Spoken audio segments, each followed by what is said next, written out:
ಆತ್ಮೀಯ H16 news ಅರ್ಥಾತ್ ಸೀತಾರಾಮ್ ನ್ಯೂಸದ ವೀಕ್ಷಕರೇ, ನಾನು ನಿಮ್ಮವ ಎಂ ಆಯುಧ ಮಲ್ಲಪ್ಪ ಜೊತೆವರು.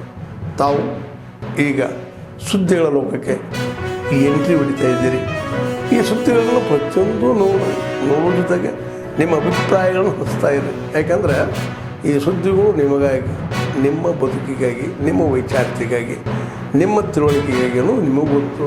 ಜೊತೆಗೆ ನಮಗೂ ನಿಮ್ಮೊಂದಿಗೆ ಇದೊಂದು ಮಾತಾಡುವಂಥ ಜೊತೆಗೆ ಸುದ್ದಿಗಳನ್ನು ಬಿಡುವಂಥ ಕೆಲಸ. ಈ ಕೆಲಸದಲ್ಲಿ ನಾವು ನಿಮ್ಮೊಂದಿಗೆ ಇದ್ದೀವಿ ಅಂತ ಹೇಳ್ತಾ ನೋಡ್ತಾ ಇರಿ ಸುದ್ದಿಗಳನ್ನು.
ಖಾನಾಪುರ ತಾಲೂಕಿನಲ್ಲಿ ಸುಮಾರು 2-3 ವರ್ಷಗಳಿಂದ ನಾವು ಹೋರಾಟ ಮಾಡ್ತಾ ಇದ್ದೀವಿ.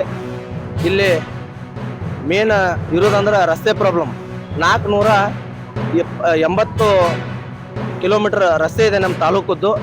ಹಿಂದೆ BJP ಸರ್ಕಾರ ಇದ್ದಾಗ ಕೂಡ ಬೊಮ್ಮಾಯಿಯವರು ನಮ್ಮ ಖಾನಾಪುರ ತಾಲೂಕಿಗೆ ಬಂದಾಗ ನಾವು ಈ 480 ಕಿಲೋಮೀಟರ್ ರಸ್ತೆಗಳನ್ನು ಸರಿಪಡಿಸ್ರಿ ಅಂತೇಳಿ ಮನವಿಯನ್ನು ನೀಡಿದ್ವಿ. ಅದೇ ಪ್ರಕಾರ ಸಿದ್ದರಾಮಯ್ಯ ಸಾಹೇಬರು ಕೂಡ ಇಲ್ಲಿ ಬಂದಾಗ ಕೊಟ್ಟಿದ್ದೀವಿ. ಇಲ್ಲಿ BJP ಮತ್ತು ಕಾಂಗ್ರೆಸ್ ಯಾವುದೇ ತರಹದ ಸರ್ಕಾರಗಳು ಬಂದರೂ ಇಲ್ಲಿ ಈ ರಸ್ತೆಗಳನ್ನು ಸರಿ ಮಾಡ್ತಾ ಇದ್ದಿಲ್ಲ. ಲಿಂಗನಮಠದಿಂದ ಖಾನಾಪುರವರೆಗೆ ಇದೊಂದು ರಸ್ತೆಯನ್ನು ಸರಿ ಮಾಡಬೇಕು. ಇಲ್ಲಿ ಸುಮಾರು 50ರಿಂದ 60 ಸಾವಿರ ಟನ್ ಕಬ್ಬನ್ನು ಸೌಭಾಗ್ಯ ಲಕ್ಷ್ಮಿ ಫ್ಯಾಕ್ಟ್ರಿಗೆ ಮತ್ತು ಹಳೆಯಾಳ್ ಫ್ಯಾಕ್ಟ್ರಿಗೆ ಇಲ್ಲಿಂದ ಸಾಗಾಟನೆ ಆಗತ್ತೆ. ಆಮೇಲೆ ಈಗ ಇಲ್ಲಿ ನಂದಗಡದಲ್ಲಿ ಜಾತ್ರೆ ನಡೀತಾ ಇದೆ. ಖಾನಾಪುರ ತಾಲೂಕಿನಲ್ಲಿ ನಂದಗಡ ಅನ್ನುವ ಒಂದು ಪಟ್ಟಣ ಇದ್ದಂಗಿದೆ. ಅಲ್ಲಿ ದೊಡ್ಡ ಜಾತ್ರೆ ನಡೀತಾ ಇದೆ. ಆ ಜಾತ್ರೆಗೂ ಕೂಡ ಖಾನಾಪುರದಿಂದ ಮತ್ತು ಕಿತ್ತೂರುಗಳಿಂದ ಗಾಡಿ ಬರ್ತಾವ. ಅವರಿಗೆ ಸರಿಯಾಗಿ ರಸ್ತೆ ಇಲ್ಲ. ಈ ವಿಷಯದ ಬಗ್ಗೆ ಸುಮಾರು 3 ತಿಂಗಳಿಂದ ನಾವು BDಯನ್ನು ಬಂದು ಕೂಡ ಮಾಡಿದ್ವಿ. ಆಗ ನಮಗ ನಂದಗಡ CPI ಸಾಹೇಬರು ಮತ್ತು PWD ಅಧಿಕಾರಿಗಳು ಕಣ್ಣಿಗೆ ಒಂದು ಚೆನ್ನಾಗಿ ಕಾಣುವ ಹಾಗೆ ರೋಡನ್ನು ನಿರ್ಮಾಣ ಮಾಡುವಲ್ಲಿ ನಾವು ಯಶಸ್ವಿ ಆಗ್ತೀವಿ, ನಿಮ್ಗೆ ಮಳೆಗಾಲ ಮುಗಿದ ತಕ್ಷಣ ಮಾಡಿಕೊಡ್ತೇನೆ ಅಂತೇಳಿ ಆಶ್ವಾಸನೆ. ಆತ್ಮೀಯರೇ, ಎಲ್ಲ ಸುದ್ದಿಗಳನ್ನು ನೋಡಿದ್ರಲ್ಲ, ಏನು ಅನಿಸ್ತು ನಿಮಗೆ? ಇದರಲ್ಲೇ ನಿಮ್ಗೆ ಲೈಕ್ ಆಗಿರ್ಬೋದು, ಡಿಸ್ಲೈಕು ಆಗಿರ್ಬೋದು, ಕಾಮೆಂಟ್ ಬೇಡಪ್ಪ ಅಂತೂ ಅನಿಸಿರ್ಬೋದು, ಕಾಮೆಂಟ್ ಮಾಡಬೇಕಪ್ಪ ಅನಿಸ್ಬೋದು, ಶೇರ್ ಮಾಡಬಾರ್ದಪ್ಪ ಅನಿಸಿರ್ಬೋದು, ಮಾಡಬೇಕು ಅನಿಸಿರ್ಬೋದು. ಏನಾದರೂ ಆಗಲಿ ಶೇರ್ ಮಾಡ್ತಾಯಿರಿ, ಈ ನ್ಯೂಸ್ಗಳನ್ನ ಹಂಚ್ತಾ ಇರಿ, ಜೊತೆಗೆ ಇದಕ್ಕೆ ಸಬ್ಸ್ಕ್ರೈಬ್ ಆಗ್ತಾಯಿರಿ ಅಂತ ಹೇಳ್ತಾ H60 ನ್ಯೂಸ್ ಅರ್ಥಾತ್ ಹೇ ಸೀತಾರಾಮ್, ಇದು ಸತ್ಯದ ಕೈಗನ್ನಡಿ. ವಂದನೆಗಳು.